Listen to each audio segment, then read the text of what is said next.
So we'll today talk about structural organization of protein. So before we go to the structure of protein, we need to know what is protein.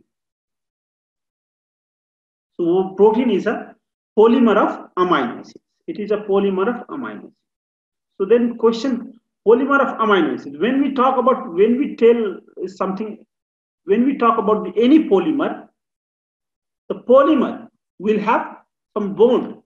So these amino acids are joined. Many amino acids, all amino acids are joined by a certain bond. Definition will not be complete if you don't talk about this bond. So it is a polymer of amino acid that is linked with which bond? It is linked with peptide bond.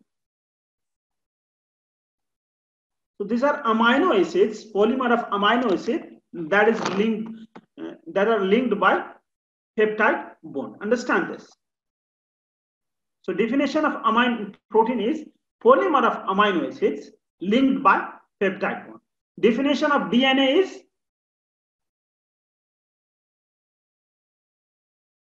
polymer of deoxynucleotide linked with phosphodiester bond. The same way, if you have to define any molecule, and then you can add further description like it is a genetic material that way. So chemically, you have to define any molecule, any polymer, you have to say polymer linked by certain bond. If you have to define glycogen, you will define that way, chemically. So this is amino acid. You already know what is amino acid. Amino acid has one amino group and other acid group. Amino acid. That is why amino acid. And it has got a head part. This is the part from which different we actually understand different amino acid. And this side chain defines amino acid. This side chain describes the properties. It is related to properties of amino acid. Side chain is related to property of amino acid. So property, we classify this property into two groups. Only two groups. Because our body is what? Our body is water. 60% water. And this water is solvent. So this water is a solution in our body. So we see the properties of this amino acid in comparison to water. So we classify this amino acid based on its side chain into two groups, hydrophilic and hydrophobic. Hydrophilic and hydrophobic. So this side chain describes this amino acid property. And then when you see the chain of amino acid coming together, the whole side chain present, the collective properties of side chain will be the collective property of protein. So side chain is very, very, very important. Understanding of this side chain is very, very important. If you understand this side chain, you will understand protein.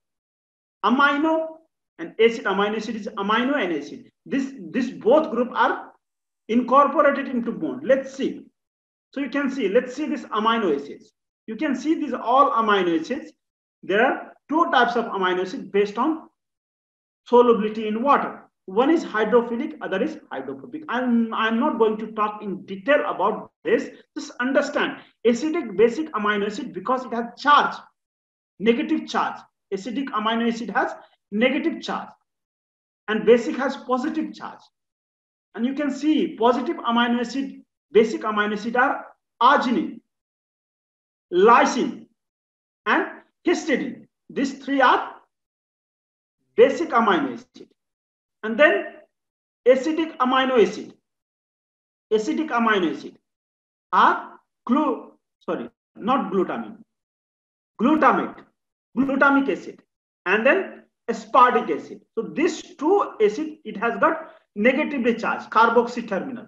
You can see carboxy terminal. Here you can see amino. That is why basic is positive. So positively charged, negatively charged, and hydroxyl group containing amino acids are hydrophilic amino acid. We will, for the time being, just understand hydrophilic amino acid and hydrophobic. So these hydrophilic amino acids are soluble in water, and hydrophobic amino acids are insoluble. Hydrophobic side chains are insoluble in water. And side chain describes amino acid. That is why amino acid containing hydrophobic side chains are called hydrophobic amino acid, and amino acid containing hydrophilic side chain are called hydrophilic amino acid. So you can see, I'll tell you. So you need to know what are the which amino acids. See, arginine is positively charged. Remember, because basic amino acid, and that is why it is hydrophilic. This is also hydrophilic. Now histidine is hydrophilic. Then you can see serine and threonine are hydrophilic because OH group containing. So these are hydrophilic amino acids you can see, and then glutamate and aspartic acid. So these are hydrophilic amines. 1, 2, 3, 4, 5, 6, 7. Clear hydrophilic amino acid. There is no confusion. There are hydrophobic amino acids. Hydrophobic amino acids are amino acids containing this aromatic chain, means phenylalanine. As name suggests, phenyl group is present. So this is hydrophobic amino acid. Now methionine, sulfur group containing methionine. You can see methionine. This is a big group, and this is called hydrophobic amino acid. Leucine, all branch chain amino acid. Leucine, isoleucine, and valine. These are hydrophobic amino acid. So these are all hydrophobic. Even tyrosine. Tyrosine sometimes it is both. That is why tyrosine, like more hydrophobic, it can combine with hydrophobic also, hydrophilic also. So sometimes you will find in here, and some. That is why tyrosine becomes very important. You will see tyrosine. You will study tyrosine cell signaling. Tyrosine phosphorylation is very important in protein kinase activity or tyrosine kinase. So that is why tyrosine, because tyrosine, what is hydrophobicity? Means hydrophobicity, a protein. This is a protein chain. So protein chain will fold like this. So what will happen is, when it folds, so hydrophilic amino acid will come on the surface. And those hydrophobic amino acids, they occupy in interior position. Got that? Interior position. And that is why this is the significance of hydrophobic amino acid. They will get into interior side. And this hydrophilic amino acid will get exterior because it is soluble in water. So that is why you can see this water, this hydrophilic and hydrophilicity and hydrophobicity determine the structure of protein. Those amino acids which are not soluble in water has to get inside at the core of, has to take the core position of this protein, folded protein.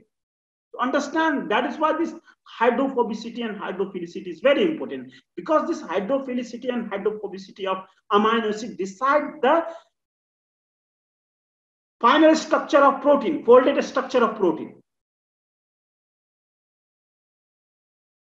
Okay?